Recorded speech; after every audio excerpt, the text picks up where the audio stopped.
ওকে ভালো পিৎজা বানাতে পারে, মানুষ বিপরীতে রোবট। আর এটা কিন্তু একটা দারুণ জিনিস। আমায় শুধু এখানে সস দিয়ে দিতে হবে, আর এখানে এবার দেবো একটু চিজ, আর আমার ডোটা এখানে রাখবো। আমি শুরুই করিনি। চলো এবার শুরু করি। এটা পিৎজাকে স্ক্যান করছে, ওই লেজারটাকে একবার দেখো।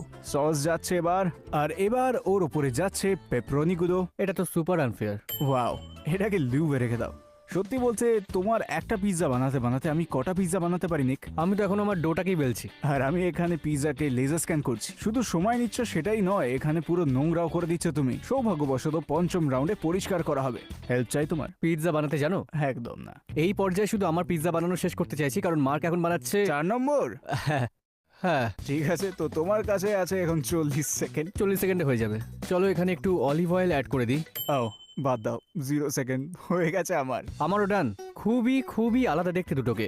অনেক আলাদা। ওটা দেখে মনে হচ্ছে ওটা ইজি বেক ওভেনে যাবে, আর এইগুলো হলো মাস্টার পিৎজা, যেন এগুলোকে ইটের ওভেনে দিতে হবে। যদিও আমার মনে হয় এটা খুব আনফেয়ার ভাবে হয়েছে, কিন্তু এটা এখনো শেষ হয়ে যায়নি, আমাদের বেক করতে হবে। হ্যাঁ, বেক তো করতে হবে।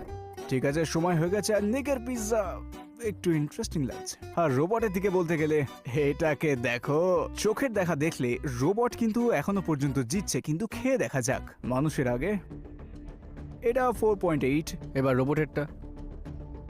সত্যি বলতে টেস্টটা খুবই একই রকম। রোবটের মধ্যে ময়দা, চিজ আর পেপারনির অনুপাত খুব ভালো আছে। এটা অনেকটা ব্যালেন্সড খেতে। রোবট জিতেছে, আর এর মানে হলো 5 নম্বর রাউন্ডে যেতে রোবটের কাছে আছে 2, নিকের কাছে 2, আমাদের আছে টাই। আর ফাইনাল রাউন্ডের দিকে দেখলে এই জায়গাটা পুরো নোংরা হয়ে রয়েছে নিকের জন্য।